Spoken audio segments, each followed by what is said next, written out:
Un rapport du chef de gare de l'époque a été retrouvé dans les cartons d'un brocanteur, sur le marché de Oisem, à Lille. D'après ces maigres documents, des cheminots et des riverains ont à leurs risques et périls contourné l'étroite surveillance des Allemands pour sauver de la déportation une quarantaine de personnes, dont la plupart étaient des enfants. Il s'agit en Europe de l'un des plus grands sauvetages de Juifs en partance pour Auschwitz. Que s'est-il passé ce jour-là?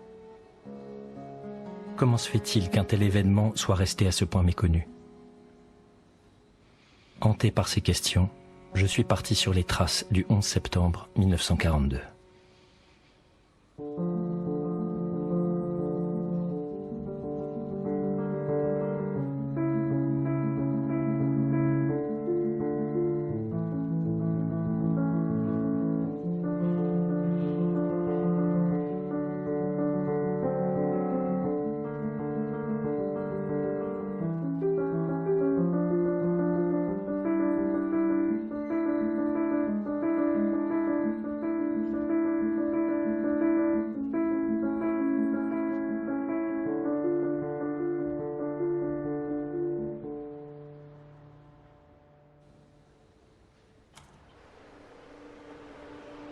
Le 13 mai 1940, les troupes allemandes franchissent la Meuse et envahissent la France. 2 semaines plus tard, elles sont aux portes de Lille. Après une bataille de 5 jours et 5 nuits, épuisées et à court de munitions, les troupes françaises se rendent et la ville tombe entre les mains de l'occupant. Les Allemands s'installent dans tous les quartiers de la ville, notamment celui de Saint-Sauveur, dans lequel vivent depuis les années 20 de nombreuses familles juives immigrées de Pologne.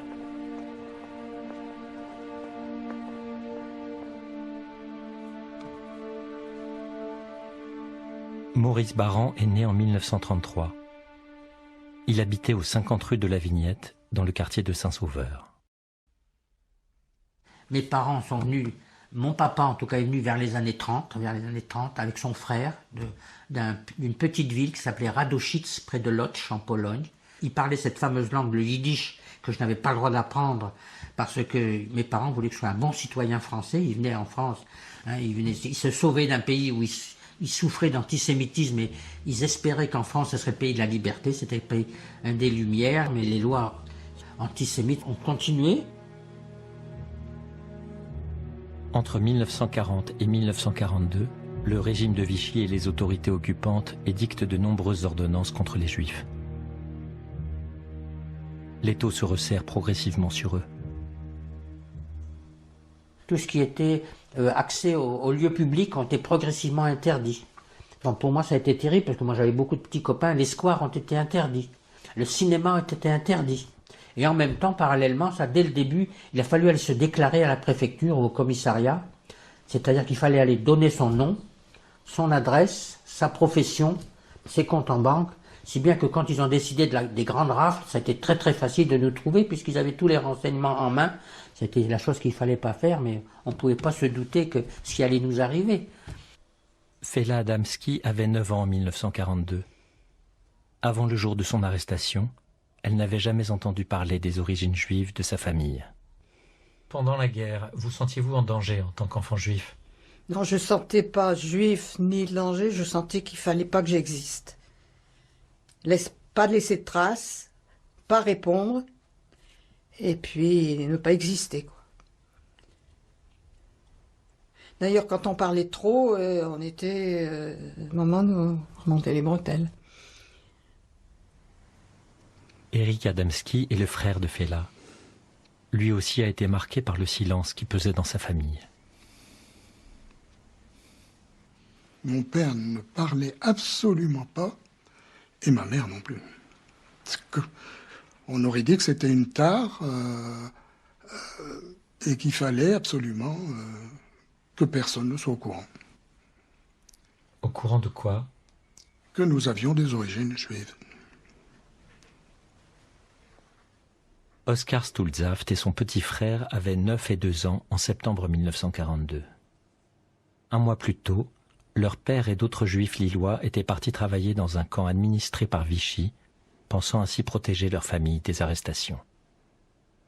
Tout ce qui se passait, les rationnements, les privations, les étoiles qu'on nous mettait, tout ça, c'était mauvais signe. Et donc, il y avait une grosse anxiété. Mais personne ne pensait qu'on pouvait être amené à aller dans un camp d'extermination. Hein, on pensait qu'on pouvait être arrêté, qu'on serait maltraité, etc. Mais on pensait pas à Auschwitz, ça c'est sûr.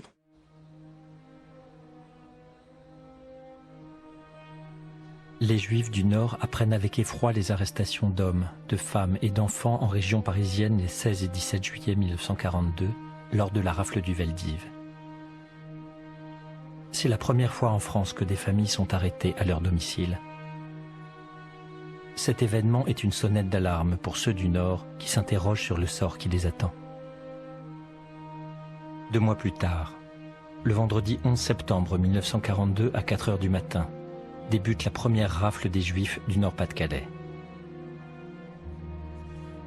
René Rochat, le commissaire central de la police de Lille, déclare au préfet régional: J'ai l'honneur de vous rendre compte que j'ai mis ce matin à la disposition de la Feldgendarmerie 5 gradés et 100 gardiens de la paix. Ils ont été chargés par l'autorité allemande de surveiller les immeubles dans lesquels les Juifs étaient domiciliés jusqu'à l'intervention de la Feldgendarmerie. Elle a procédé à l'arrestation d'un certain nombre de personnes de race juive, hommes, femmes et enfants. Aucun incident n'a été porté à ma connaissance.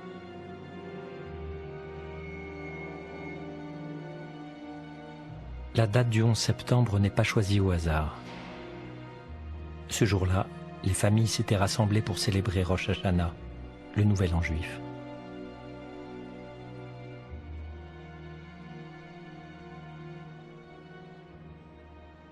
Alors on a tapé le matin.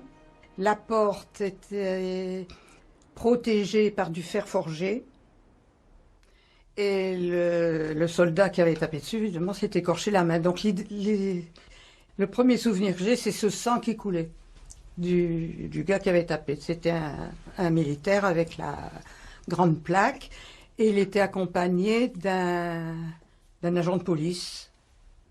Et quand on voit arriver ces feldgendarmes avec leurs plaques, vous savez, ils avaient des grandes plaques sur la poitrine, des plaques en ferraille accrochées au cou. Quand on voit arriver ça, on se dit que c'est pas gratuit. On se sent vraiment pas en sécurité. On est vraiment. Donc, on a conscience qu'il y avait danger. On savait pas jusqu'à quel point, mais on sentait que on ne voulait pas du bien. Les autorités allemandes, assistées des gardiens de la paix du commissaire Rochat, arrêtent les Juifs lillois d'origine étrangère et leurs enfants, pourtant nés en France. Malgré l'heure matinale, la rafle ne passe pas inaperçue dans le voisinage. Julien Cogez habitait le quartier de Saint-Sauveur. Il se souvient encore des arrestations qui ont eu lieu dans sa rue. Ça faisait du bruit dans le quartier, parce que y avait des camions qui ramassaient, quoi. Hein. C'est un quartier peinard, il y avait pas de monde dans Saint-Sauveur, il n'y avait pas de voiture déjà, et puis, ouais. Puis, mais surtout du bruit après de bouche à oreille, quoi. Ça fait, t'as vu, les rapports, ils ont été arrêtés. Il n'y avait pas que, il y avait il y avait d'autres noms que je me souviens plus. Comment étaient les rapports? Ah ben, ils étaient terrorisés, hein, ils demandaient quoi, ils allaient de droite à gauche, Fanny pleurait, parce que nous, on avait le droit de se faire, va coucher, retourne coucher, les parents, ma mère, elle nous renvoyait coucher, quoi. Vous avez des souvenirs du véhicule qui va vous emmener? Il y avait plein de monde, déjà. Donc, ils avaient dû déjà ramasser. Ils avaient déjà dû faire une tournée. Et il y avait des militaires, parce que... Français ou... Militaires en kaki, non, allemands. Il y avait des militaires, ou un ou deux au moins, parce que on est monté par... alors, le camion, c'était ces camionnettes avec le double banc face à face, et le rabat à l'arrière pour monter. Donc on est monté et je vois un Allemand, enfin je suppose un kaki, là, un soldat, qui a pris mon petit frère et qui l'a embrassé. Qui a dit, oh il est beau, il a dû dire, oh c'est vrai qu'il était très beau mon frère. Eh bien, vous voyez, il me reste ça. Les personnes arrêtées sont immédiatement acheminées vers la gare de triage de l'île Fives. Détruite par de nombreux bombardements, il ne reste plus rien du bâtiment de l'époque, pas même une photographie. Comment le reconstituer alors? Rose-Marie Dubos est la fille du sous-chef de gare Irénée Dubos. Elle avait 14 ans en 1942 et vivait juste en face de la gare. Dans ma tête, je vois encore très bien le bâtiment. Il suffit que je ferme les yeux et puis je vois le passage à niveau, un angle de 80 degrés. Là, par rapport au passage à niveau, il y avait le bâtiment de la gare. Et il y avait un petit baraquement destiné aux gardes-barrières, qui, pendant la guerre, le garde-barrière était un Allemand, un vieux soldat allemand, qui fumait toujours la pipe avec ma sœur, on l'avait appelé le père la pipe. Et il nous disait bien bonjour quand nous passions toutes les deux, mais nous, on passait la tête haute. Ah bah ce plan-là, oui. Là, ça correspond à ce qu'était la gare de Fives, oui. Ça serait du côté quai. Les bureaux étaient en bas. Il y avait le bureau du chef de gare, le bureau du premier sous-chef, le bureau... C'était des bureaux très sommaires. La gare était en bois, sauf le soubassement. Je vois un soubassement en briques. Et le haut, c'était peint en jaune, avec des fenêtres. D'ailleurs, il y avait les soldats allemands qui logeaient là-haut. La gare, donc, était tout en longueur. C'était un bâtiment tout en longueur. Mais je vous dis, on n'avait pas accès, les civils n'avaient absolument pas accès à la gare.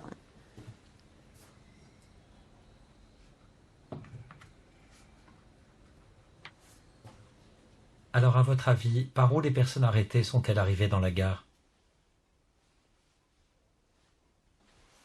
Il est probable que les camions arrivant de Lille passaient le passage à niveau, mais là, il n'y a pas d'accès à la gare. Donc, ils devaient longer la rue du Grand Balcon pour atterrir là, à l'angle où il y avait, là, il était possible de passer. Et les personnes allaient où, d'après vous? Alors, une fois qu'elles étaient passées là, la seule possibilité, c'était des rails. Il n'y avait pas vraiment de quai, hein, il y avait une bordure, simplement. Hein. Oui, c'était une gare de triage, hein, c'était pas une gare de voyageurs. Hein. Donc, ou ils étaient pratiquement sur les rails, ou est-ce qu'ils pouvaient pénétrer dans les bureaux qui étaient là? Ça, c'est possible. D'après les témoins que je rencontre, ce n'est pas dans les bureaux que les personnes arrêtées vont être rassemblées, mais dans le bâtiment de droite décrit comme un hangar et à l'extérieur le long des rails.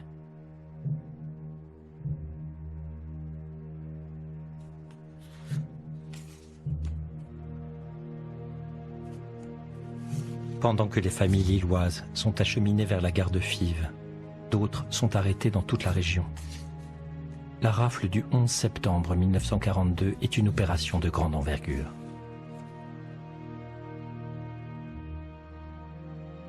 Depuis le début de la guerre, le Nord-Pas-de-Calais a été séparé du pays et rattaché à la zone dirigée par le commandement militaire allemand de Bruxelles. Lorsqu'en septembre 1942, une nouvelle déportation vers Auschwitz est programmée depuis le camp de Malines en Belgique, le nord de la France doit alors fournir son quota de juifs. Des arrestations ont lieu à Lille, mais aussi à Lens, à Douai, à Valenciennes et dans d'autres communes du sud de la région.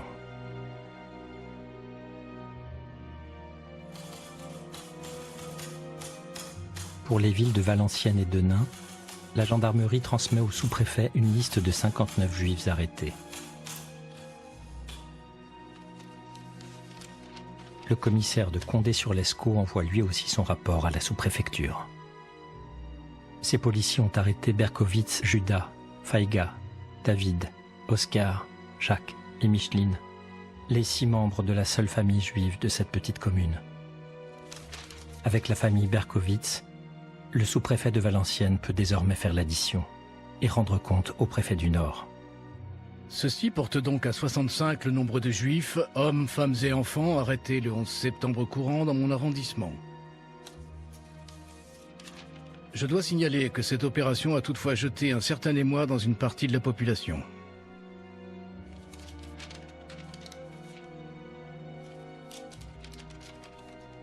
Le commissariat de Lens, quant à lui, comptabilise 238 juifs arrêtés dans la ville, parmi lesquels la petite Henriette Lerner.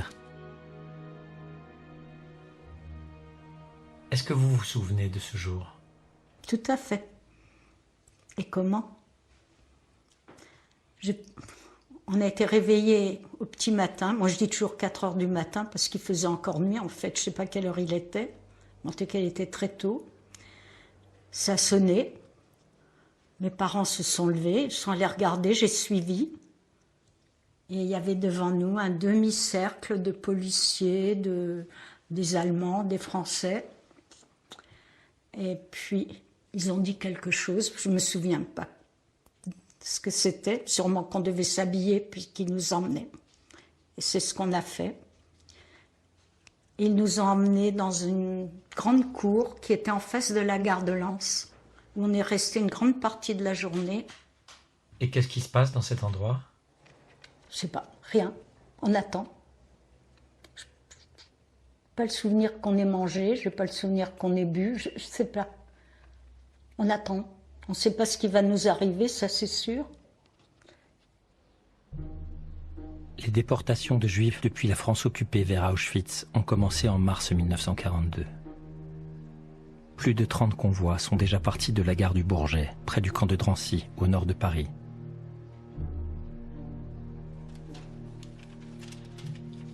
Ces déportations organisées par l'autorité allemande se déroulent tôt le matin, dans la plus grande discrétion. Personne ne peut approcher des convois. Mais dans le Nord-Pas-de-Calais, le 11 septembre 1942, il faudra une longue journée aux feldgendarmes pour rassembler les Juifs de la région dans la gare de Lille-Fives. Quand le matin, sur site, les cheminots de Fives comprennent qu'une déportation est en train de se mettre en place, ils vont tirer profit de la lenteur de l'opération pour agir. Dossier. Évasion de personnes d'origine juive. Le personnel des 3 grands services du chantier de Fives, douloureusement ému du sort réservé à ces individus de toutes conditions, de tout rang et de tout âge, dans un élan spontané de solidarité, s'est empressé de leur porter secours et a employé tous les moyens qui étaient en son pouvoir pour soustraire ces infortunés à leurs oppresseurs qui devaient les emmener en fin de soirée par un train spécial amorcé à Lens vers les bagnes nazis.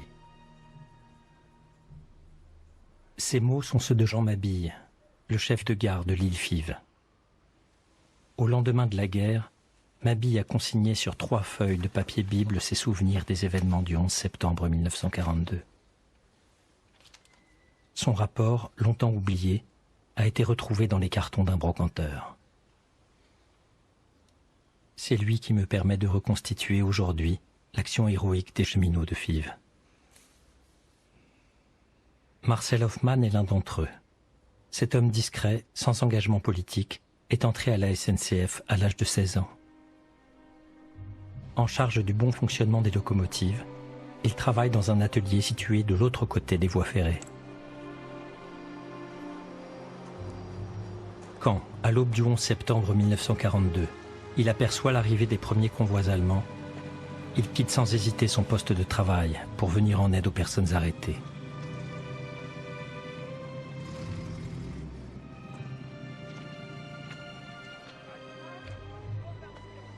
Sur le quai, Madame Stulzaft l'aborde aussitôt et lui demande de sauver ses 2 fils, Jean et Oscar. On était 15-20 personnes, c'est tout. Il y avait très peu de gens au moment où je suis arrivé. C'était au début des arrestations. On était parmi les premiers arrêtés. Et il y avait un passage à niveau, une barrière, ça je m'en souviens, et quelques cheminots qui étaient là, et entre autres M. Hoffmann, et un garde avec un fusil. Voilà, c'est ce dont je me souviens. Et quand ma mère est venue s'adresser à M. Hoffmann, c'est donc présenté aux gardes et a détourné son attention en lui montrant, voilà, je m'appelle Monsieur Hoffman, vous voyez, j'ai un nom comme vous, un nom allemand. Et puis ils ont commencé à discuter, à plaisanter. Pendant ce temps-là, on est passé dans leur dos, d'autres cheminots près dans leur dos et nous ont fait sortir. D'abord mon frère et ensuite moi. Après avoir facilité l'évasion d'Oscar et de son petit frère, Marcel Hoffman retourne auprès de Madame Stulzaft pour la rassurer sur le sort de ses enfants. Elle aussi voudrait s'enfuir.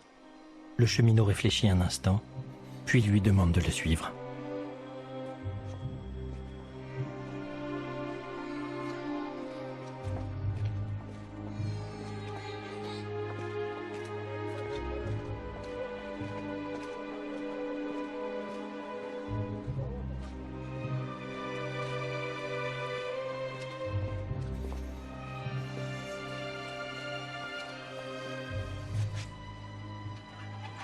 Arrivé au bout du bâtiment, Marcel Hoffman la fait entrer dans une petite pièce donnant sur la rue, d'où elle pourra s'échapper.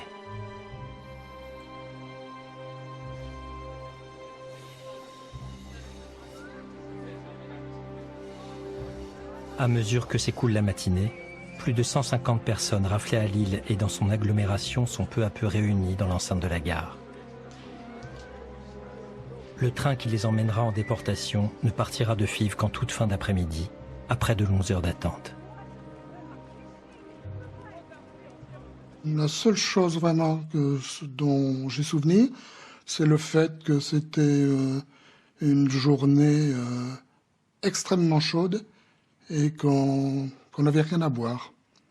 Et on s'est retrouvés comme ça, avec des gens qu'on connaissait, puisque moi j'étais avec ma mère et ma sœur. Et on est resté là très longtemps, une chaleur. Alors mes souvenirs, c'est les water qui débordent. Mais alors déborder jusqu'au quai. Et vous vous rappelez s'il y avait de l'agitation? Non, je crois que tous les gens erraient. Enfin, peu que je me souvienne, je vois des gens marcher errants, ouais. Attendant le train, voilà. Quand vous attendez votre train, vous errez sur le quai. Non, puis c'est vraiment cette tache de merde là qui va aller des toilettes au rail, c'est le flash que j'ai. Voilà, du sang, de la merde. Bon. Essaye d'évacuer.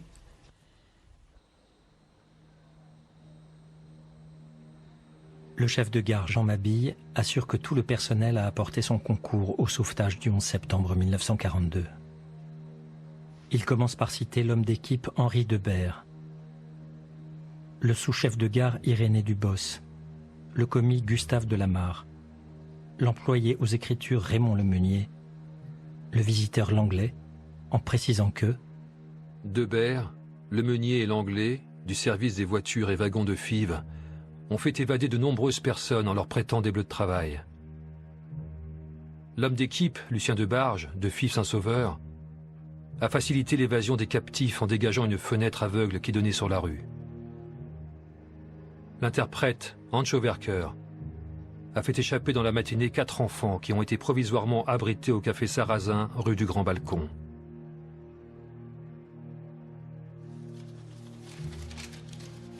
D'après ce que je lis dans les notes de Mabille, ces hommes ont parfois travaillé de concert, mais leur action n'était ni planifiée ni coordonnée. Ils ont spontanément saisi les opportunités qui s'offraient à eux, et pour déjouer la surveillance allemande, firent preuve d'audace et d'imagination.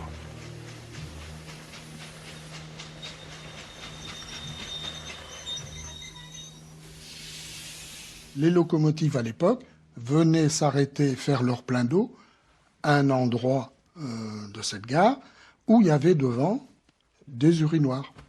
Et il y en a un qui m'a levé, qui m'a soulevé, qui m'a passé au-dessus de l'urinoir. Et la locomotive étant derrière, le cheminot m'a pris avec lui dans sa locomotive. Et de monter dans une locomotive, c'est quelque chose. Et il y avait certainement la peur, la chaleur des étrangers, des cris, des pleurs. Et d'un autre côté, la joie de faire connaissance de quelque chose qui pour un enfant veut dire beaucoup de choses, une locomotive, c'est resté. C'est resté.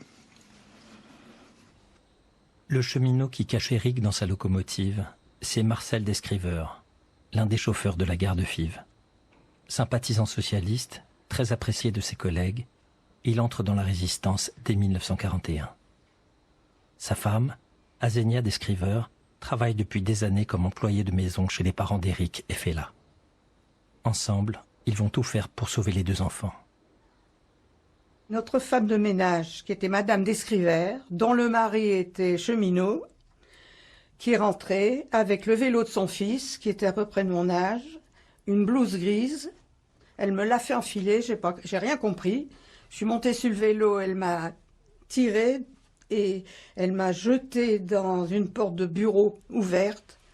À terre, c'était du carrelage et je me suis retrouvée en dessous d'un bureau de fonctionnaire, là, avec les 2 corps et l'entre-deux. Et on m'a poussé, un gars s'est assis devant moi, m'a poussé, et j'ai compris qu'il fallait que je reste cachée. La rumeur de la rafle s'étend rapidement dans le quartier et les appuis extérieurs ne tardent pas à affluer. Comme Madame Descriveur, d'autres femmes vont parvenir à s'infiltrer dans la gare. C'est le cas de Georgette François, la nourrice du jeune Maurice Parent. Et Georgette est arrivée. Comment elle a passé devant les gardes, j'ai aucune idée. En tout cas, elle est arrivée sur le quai. Et ma mère, elle a dit, voilà, tu prends Maurice par la main et vous partez. Et moi, j'ai dû lâcher ma mère, donc je ne voulais pas lâcher le jupon de ma mère, mais Georgette, je la connaissais quand même. Donc, je lui ai pris la main, elle m'a serré la main, par la main, et on est sortis. Et là, un garde nous a vus. Et là, il s'est précipité vers nous. Et il me dit, mais qu'est-ce que vous faites là? Où est-ce que vous allez comme ça? Alors Georgette, avec son accent du Nord, elle aurait dit, le gamin a envie de pisser, et on ne peut pas pisser ici. Il meurt de soif, on ne peut pas boire ici. Alors moi, je le sors pour lui donner à boire. Et le flic, il s'est tourné, et il nous a laissé passer. Alors qu'est-ce qu'il a dit? Est-ce qu'il a dit faites vite ou a rien dit? Ça, je ne me souviens pas. En tout cas, il nous a laissé passer.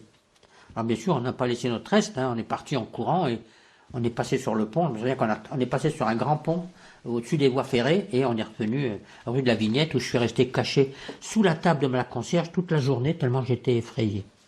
Puis le soir venant, Georgette m'a pris par la main et on a pris le train pour Dunkerque. Maurice a un petit frère, le tout jeune Michel, resté en gare de Fives dans les bras de sa mère.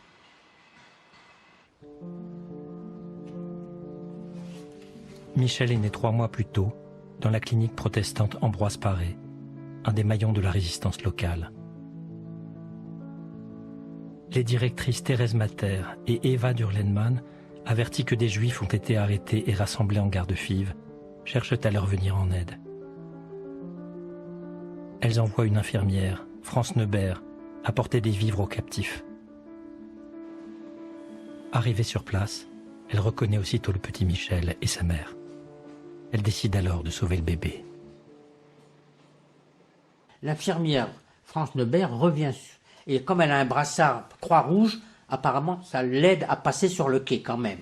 Ça, apparemment, enfin c'est écrit. Hein, donc elle retrouve ma maman. Ma maman voulait pas donner le bébé et c'est des gens, des amis déportés qui disent il faut que tu donnes ton bébé. Il y a eu toute des discussions entre les déportés, entre eux, les futurs déportés qui ont encouragé ma maman à donner le bébé, ce qui paraît. Hein. Tout ça c'est écrit aussi.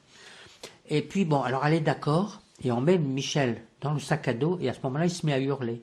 Quel sac à dos? Ce petit sac à dos que je vous ai apporté. Vous pouvez me le montrer? Ah ben bien sûr.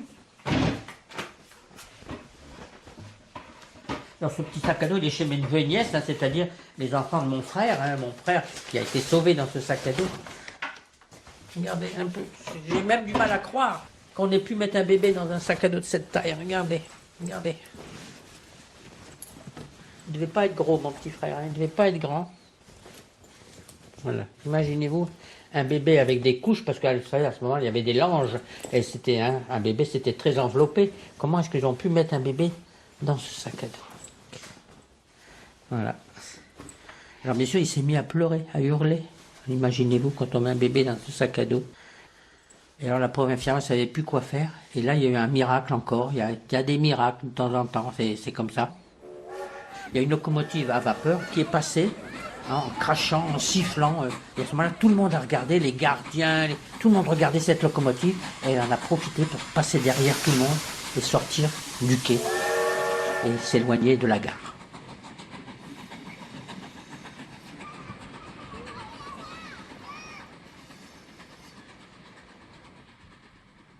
des cheminots, des employés de maison, des infirmières. Plus je plonge dans cette histoire, plus je découvre le nombre incroyable de personnes impliquées dans ce sauvetage, aussi bien dans l'enceinte de la gare qu'à l'extérieur. Les archives départementales du Nord ont conservé une déposition signée Marcel Sarrazin, qui tenait un café juste en face de la gare. Le 11 septembre 1942, vers 8 heures du matin, habitant face à la gare de Fives, mon attention fut attirée par un va-et-vient insolite de camions allemands. Je m'informai de suite sur place et ne tardai pas à apprendre qu'il s'agissait d'une déportation de Juifs. Je communiquai aussitôt à mes camarades toute la honte et le désir de vengeance que m'inspirait pareil procédé. Nous décidâmes de nous y opposer, et l'ordre jaillit de bouche en bouche. De bouche en bouche, l'ordre ne tarde pas à parvenir aux oreilles des cheminots René Douce, Roger Millien et Louis Saint-Maxent, qui travaillent dans un atelier de réparation de locomotives à 5 minutes de la gare. Tous trois sont résistants et font partie des fondateurs du journal clandestin Voix du Nord, créé dans le quartier de Fives dès avril 1941. Leur groupe d'action est placé sous les ordres de l'abbé de Coninck, qui déclarera après la guerre: Messieurs Douce, Millien et Saint-Maxent abandonnèrent leur travail au dépôt de Fives et se rendirent en gare de Fives-Lille, où leur qualité de cheminot leur permit de circuler parmi les détenus.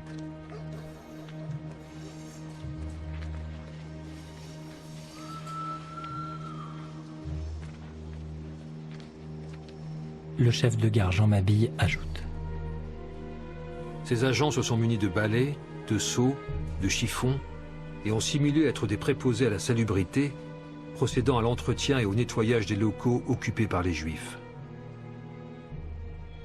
René Douce en fait lui-même le récit dans une déposition. Nous faisant passer pour des manœuvres de la gare, nous avons fait la courte échelle pour permettre l'évasion d'hommes et d'enfants par le mur des Watters donnant sur la rue du Grand Balcon, d'où ils étaient accueillis par M. Sarrazin, débitant de tabac. Sarrazin confirme. Et peu de temps après, le premier enfant juif était chez moi. Un par un, les autres suivirent. Nous les passions par le toit des WC que nous avions démonté, d'autres par les fenêtres des bureaux de messieurs Mabille et Dubos, chef et sous-chef de la gare de Fives. Nous en avons sorti jusque dans des paniers à charbon. En début d'après-midi, pendant que les sauveteurs de la gare de Fives s'activent à exfiltrer des enfants sous un soleil de plomb, à Lens, le train affecté à la déportation des Juifs du Nord s'apprête à partir, avec près de 400 personnes embarquées. À un moment donné, on nous a fait lever, on nous a fait sortir de cette cour et on est allé jusqu'à la gare, entre une haie d'Allemands avec leurs fusils et derrière chaque côté des Allemands de cette file, il y avait des badauds qui nous regardaient. Et puis on nous a fait monter dans un train.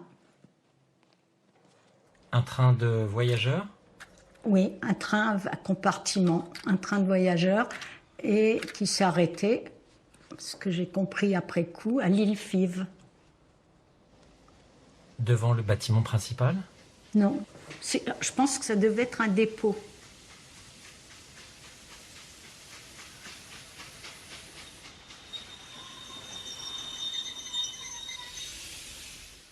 Et au milieu des rails, il y avait des trains en arrêt, quelque part.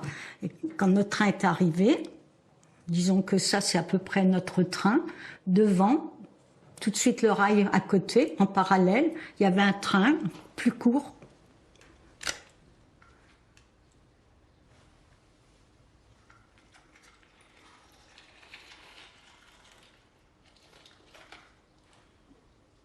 À l'arrêt du train venu de Lens, des cheminots incitent aussitôt des déportés à se cacher dans les compartiments du train vide, stationné en face. Mais bientôt, des sentinelles allemandes viennent en surveiller les abords. D'autres évasions auront lieu malgré tout. Ma mère est descendue du train et elle est revenue quelque temps après avec un cheminot. Et elle a expliqué que le cheminot était prêt à me sauver. Et le cheminot m'a fait passer sous le train, qui était à l'arrêt, l'autre, il devait être sûrement à l'arrêt depuis un moment, et il m'a mis quelque chose sur les épaules pour qu'on ne voit pas mon étoile jaune. Et en avançant, le train qui était en face du nôtre était plus petit que le nôtre. Et en me retournant, j'ai vu qu'à l'autre bout, au bout de notre train, il y avait un Allemand qui nous a vus et qui a tourné la tête. Et ça, je crois que c'est important de le dire, ce qui prouve qu'il y avait comme des Allemands qui avaient du cœur, d'après moi.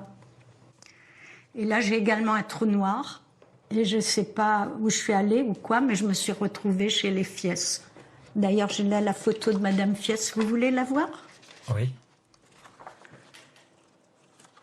Vous voyez, vous avez là Madame Fies, avec sa première petite fille, et là, c'est moi. La petite Henriette Lerner est confiée à la famille Fies, qui habite juste en face de la gare. Elle n'a jamais su le nom de l'homme qui l'a prise par la main et lui a sauvé la vie.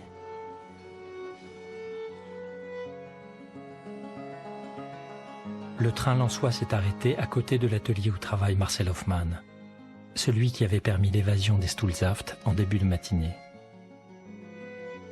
Dans une déclaration d'après-guerre, le cheminot tâche de se remémorer l'identité de quelques-uns des Juifs qu'il a aidés ce jour-là. Hélène Stulsaft, ses fils, Oscar et Jean, Aline Kurzbart, Rosa, Samuel et Maurice Blanc, Abraham Königsmann,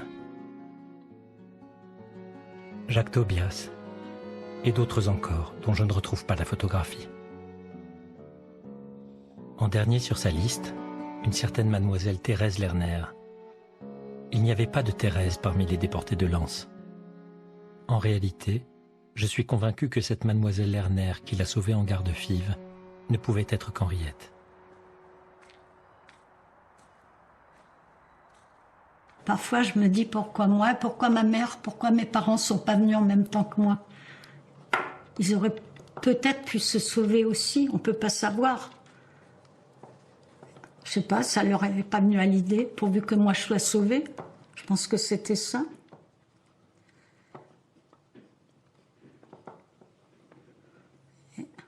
Mais on survit à sa mauvaise conscience. Hein.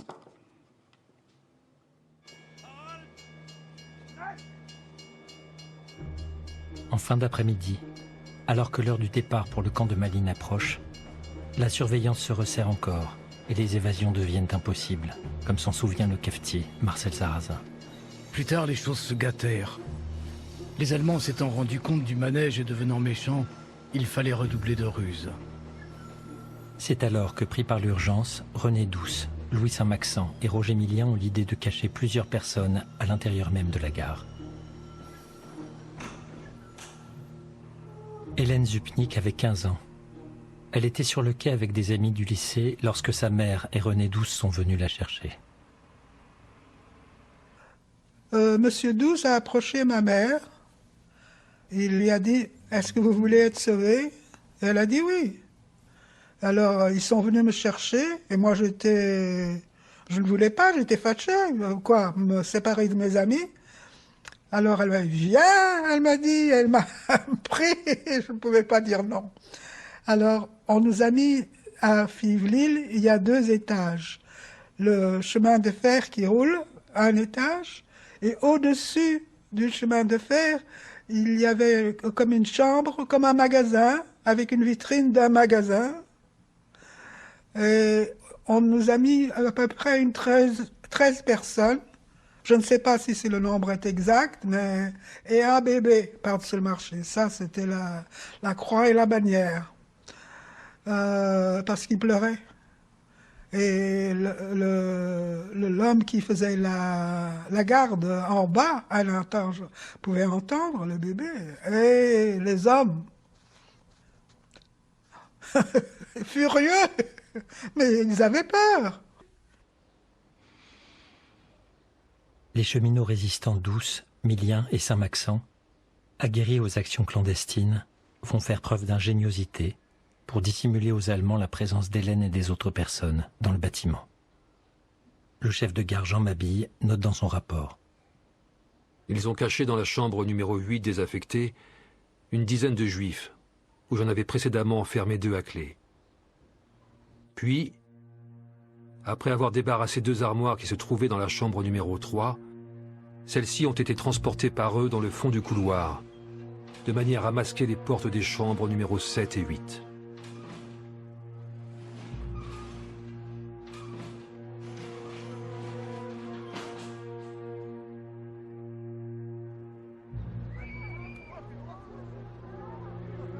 Le garde du passage à niveau 144, Paul Bancard, avait été tenu au courant de la présence des personnes juives dans la chambre numéro 8 et dont la fenêtre s'ouvrait juste au-dessus de la guérite du passage à niveau.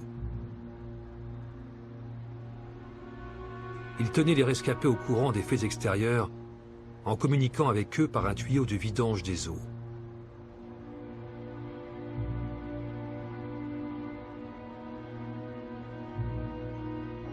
Au moment de l'embarquement, les Allemands qui firent vider les lieux ne se doutèrent pas que derrière ces armoires se trouvaient cachés des sujets d'origine juive.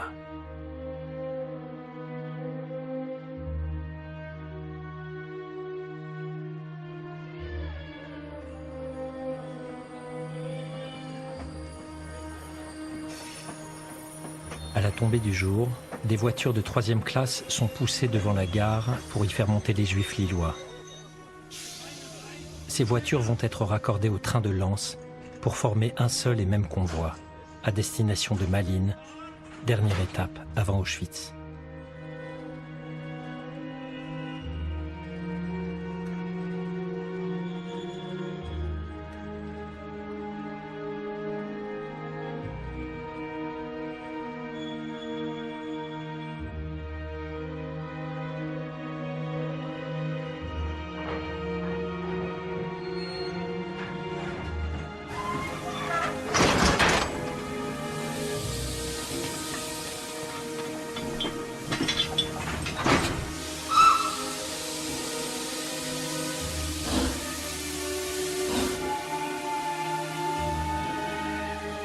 Le convoi est prêt à partir, avec à son bord plus de 500 personnes.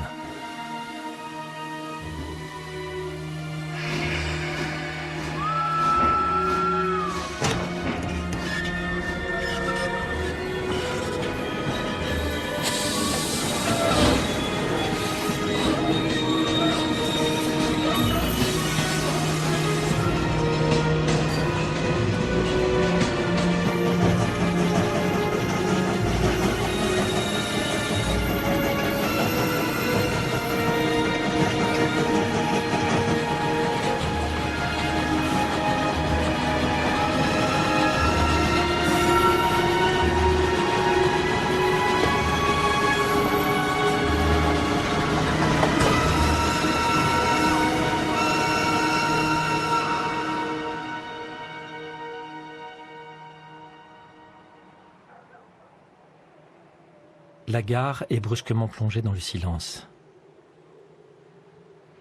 Subrepticement, les personnes restées cachées toute la journée vont enfin pouvoir s'échapper. Celles qui s'étaient réfugiées dans le train en stationnement près des ateliers de Marcel Hoffmann. La petite Fela, toujours recroquevillée sous un bureau et qui sera recueillie pour un temps par les descriveurs avant de retrouver ses parents sains et saufs. Quant à la douzaine de personnes enfermées dans la chambre numéro 8, le rapport du chef de gare Jean Mabille précise les conditions de leur évasion. Dans la soirée, après le départ du train et à la tombée de la nuit, le garde du passage à niveau 144, Paul Bancard, fit échapper les rescapés par la fenêtre, aidés par les agents Douce et Saint-Maxent à l'aide d'une échelle. Le cafetier Marcel Sarrazin va ensuite accueillir les fugitifs chez lui. Immédiatement, les Juifs ont été amenés chez moi. Mais l'alerte avait été donnée et les Allemands ne tardèrent pas à rôder. Grâce à la disposition de ma maison, Douce et Saint-Maxent réussirent à s'enfuir accompagnés des Juifs. Quelques instants après, les Allemands entraient chez moi. Je me défendis et réussis à les retenir assez longtemps pour permettre à nos évadés de prendre le large.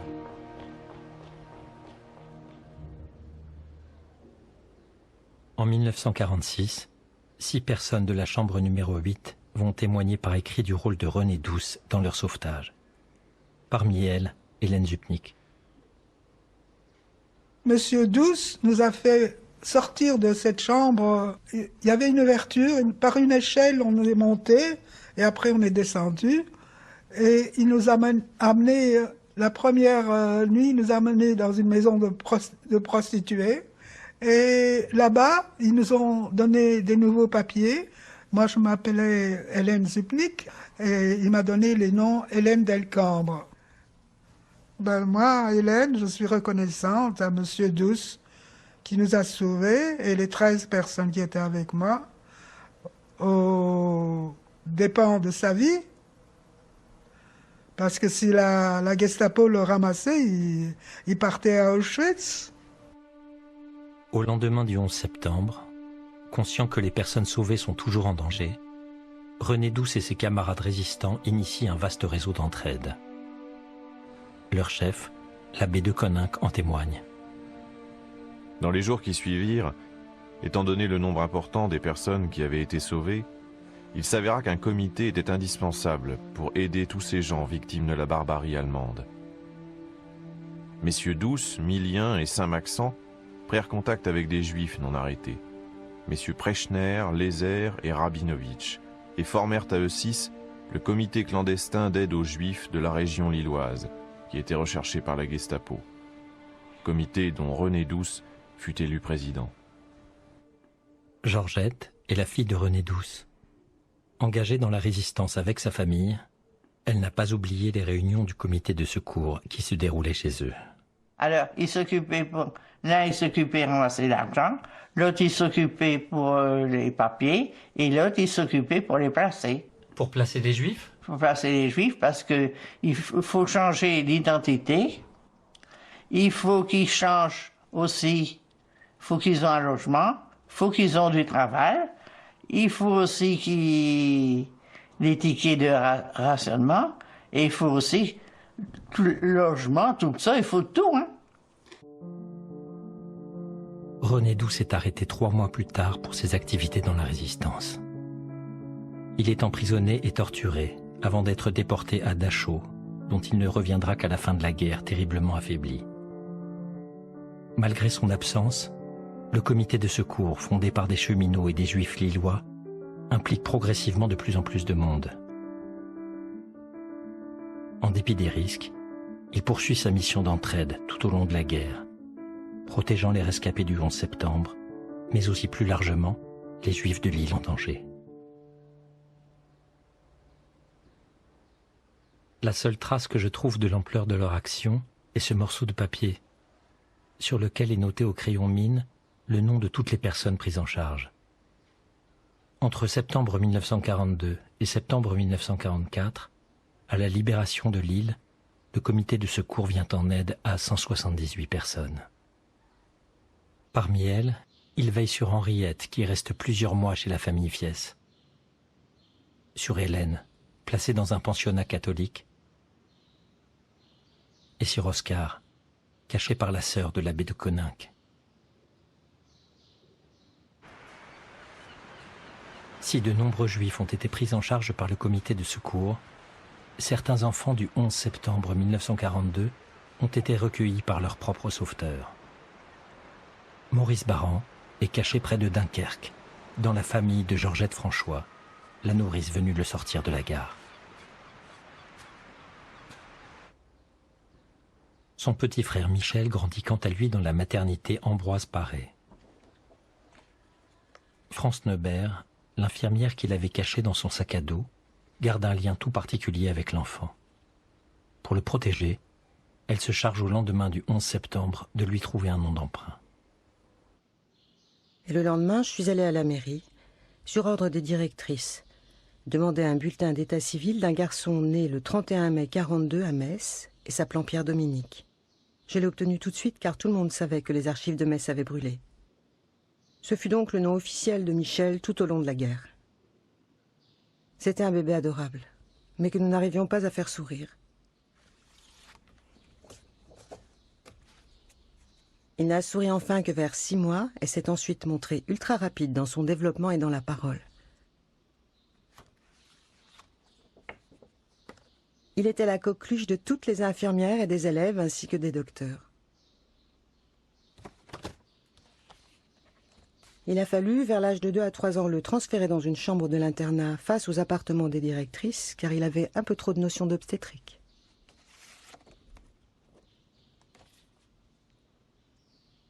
Le temps a passé et a concrétisé tous nos espoirs. Après la libération, nous avons pu aller près de Dunkerque chez les parents de Georgette et retrouver Maurice. Un jour, nous avions déménagé, on habitait près du village, de la plage. Une voiture s'est arrêtée, une petite Peugeot, et sont sorties 3 demoiselles et un petit garçon. Alors les deux demoiselles âgées, c'était Mademoiselle Mater et Durleman, Thérèse Mater, l'une des directrices de l'école d'infirmières, Eva Durleman, qui était aussi co-directrice, et puis cette infirmière, France Neubert, et puis le petit garçon qu'on m'a présenté, qui était Michel, mon petit frère. On dit voilà, nous venons de te retrouver, et ce petit garçon est ton petit frère, voilà, dites-vous bonjour, etc. Et puis, c'est là que j'ai appris que mes parents ne reviendraient pas, que mes parents, ils ont fait des recherches, et que, voilà, mes parents ont été déportés, ont été gazés, brûlés, et qu'ils ne reviendraient pas, et qui, eux, s'impliqueraient à nous retrouver une famille juive qui nous élèverait ensemble, parce qu'ils voulaient qu'on soit élevés ensemble, mon petit frère et moi. Nous avons pu faire adopter ensemble les 2 frères par un couple de chimistes qui leur ont fait faire de bonnes études.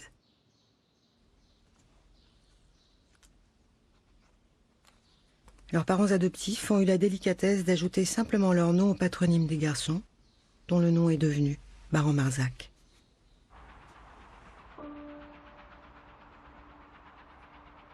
La gare de Fives n'existe plus, mais les traces du 11 septembre 1942 ne disparaissent pas pour autant. Le cheminot Raymond Le Meunier a gardé chez lui ce carreau de porcelaine qui lui avait été confié par un couple de juifs peu avant le départ du train. Il ornait le coffre de leur machine à coudre. C'était leur bien le plus précieux et ils craignaient de le briser pendant le voyage. Après-guerre, personne n'est venu le rechercher. Sur les plus de 500 déportés de l'île Fives, seuls 15 ont survécu. Pas les parents d'Henriette.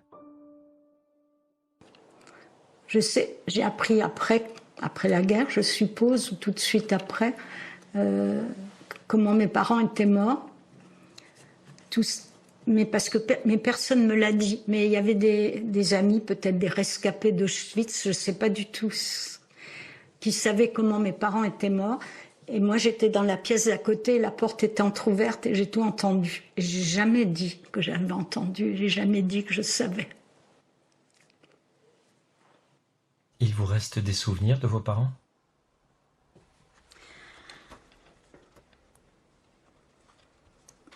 Visuellement, bon, ma mère peut-être un peu plus facile à cause de ces 2 photos, mon père non.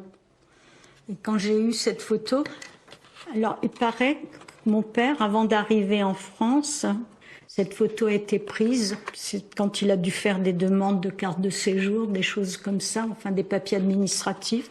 C'est par les archives de Malines qu'on a retrouvé cette photo. Et maintenant, je suis habituée, puis ça fait plusieurs mois que j'ai eu cette photo. Mais quand j'ai eu cette photo, ça a été l'horreur, parce que je n'ai pas reconnu mon père. Pour moi, c'était un étranger. Il y a 77 ans de ça, que j'ai vu mon père pour la dernière fois. J'ai oublié, j'ai été psychologiquement amené à oublier mes vrais parents pour me recréer une famille. J'avais toujours besoin d'un père, d'une mère, et ça a été successivement, suivant les adoptions. Après, ça a été ma vraie adoption, mais il m'a fallu, vous voyez, pour écrire ce premier livre, c'est en 2000, il est pas en 2014, ça veut dire il a fallu 75 ans pour que je réalise que j'ai le besoin de retrouver mes parents et de me flanquer un coup sur la tête. Je me dis, mais t'es dégueulasse, t'es salaud, t'avais des vrais parents et tu les as oubliés. Et de fil en aiguille, dès que j'ai pu, j'ai eu le temps, et j'ai commencé à écrire mon histoire, parce que voilà, c'est fondamental de pouvoir se rappeler qu'on a des parents quand même.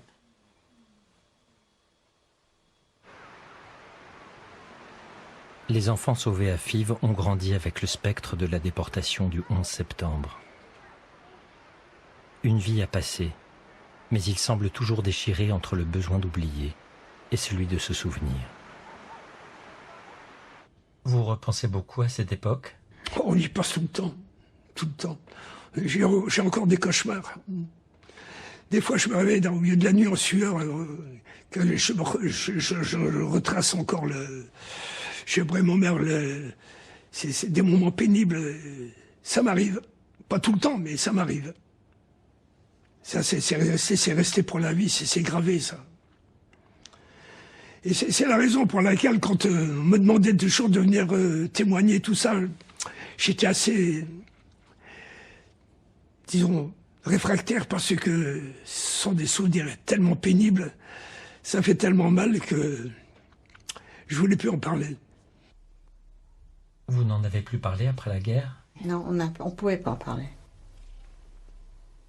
Maman, c'est maman, ça.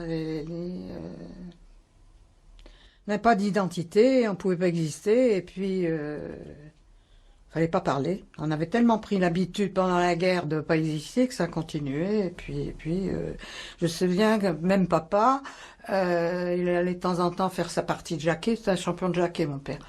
Et donc il allait, je suppose, faire un jaquet avec les copains. Et il allait même plus au jaquet. Même avec ma sœur, ça a été très long avant qu'on en parle entre nous. C'est relativement récent. Ça date pas de l'époque, si vous voulez. Bon, il a fallu certainement arriver à la trentaine, si pas la quarantaine d'années, pour commencer à en parler. On est resté, si vous voulez, dans l'esprit, on est resté avec ce que nous avaient inoculé finalement nos parents, c'est-à-dire se taire, toujours se taire. Le silence semble avoir aussi régné dans les maisons des cheminots. Monique Hoffmann, la fille de Marcel Hoffmann, n'a jamais entendu parler du sauvetage de la gare de Fives, ni du rôle qu'a joué son père. Elle accepte de me laisser consulter ses photos de famille. C'est ainsi que je retrouve, glissé parmi elles, le portrait d'un garçon de 13 ans, le jour de sa bar mitzvah. Je lui apprends qu'il s'agit d'Oskar Stultsaft, l'un des enfants que son père a sauvés. Oskar est resté très lié à Marcel. Ils ont gardé contact jusqu'à la mort du cheminot, en 1956. C'est un homme très très gentil, un homme extraordinaire. Ça me prend à la gorge rien d'y penser. Ce gentil garçon. Des gens comme ça, on en fait très peu. Parce qu'il savait qu'il risquait sa vie à tous les moments. Donc, tout ça gratuitement, c'est extraordinaire. Un homme comme ça, il doit être absolument honoré. Lorsque Jean m'habille, le chef de gare écrit son rapport au lendemain de la guerre, pressent-il que l'histoire de ce 11 septembre 1942 risque d'être oubliée. Étant donné l'éloignement des faits, il se peut que la mémoire des agents que j'ai interrogés et la mienne soit infidèle, que d'autres méritent également d'être cités. C'est involontairement qu'ils sont omis, étant donné que tous ceux qui étaient présents ont concouru, d'une manière ou d'une autre, à faciliter les évasions, que je n'ai pas pris de notes à cette époque et que les quelques renseignements écrits que je possédais à ce sujet ont été détruits lors du bombardement aérien de l'établissement le 8 novembre 1942. Tous ces agents n'ont jamais fait état de leur action, ni demandé qu'il en soit officiellement rendu compte, considérant comme naturel et simplement humain leur acte de dévouement.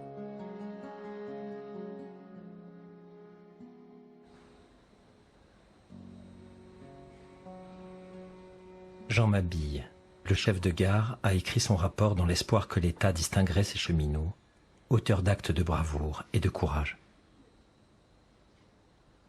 Mais hormis une médaille de bronze, le ministère de l'Intérieur n'accorde que des mentions honorables et des lettres de félicitations aux cheminots qui ont sauvé des vies le 11 septembre 1942. Malgré tous ses efforts de reconnaissance, Jean Mabille n'a pas pu empêcher cette histoire de tomber dans l'oubli. Il s'agit pourtant en Europe de l'un des plus importants sauvetages de Juifs en partance pour Auschwitz et de l'unique en France. 25 cheminots y ont pris part, mais aussi des habitants du quartier, des épouses et des amis, des employés de maison et des infirmières, des femmes et des hommes qui, n'écoutant que leur cœur, se sont spontanément mobilisés contre la déportation de leurs voisins, proches ou lointains.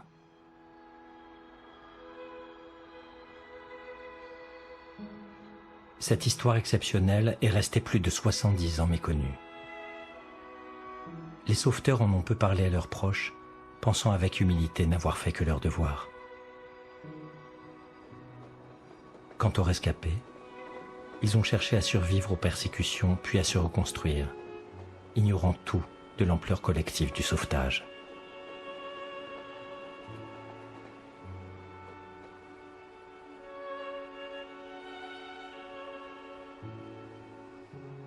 Mais le 11 septembre 2016, une cérémonie se déroule à l'emplacement de l'ancienne gare de Fives. Une plaque est posée en l'honneur des cheminots et de toutes les personnes sauvées. Henriette, Hélène, Maurice, Oscar, Éric et Féla prennent alors conscience pour la première fois qu'ils n'étaient pas des cas isolés.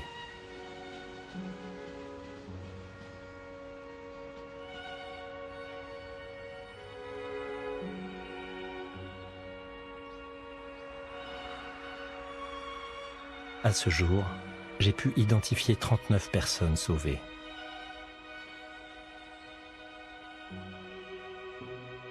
Parmi elles, il y avait 26 enfants.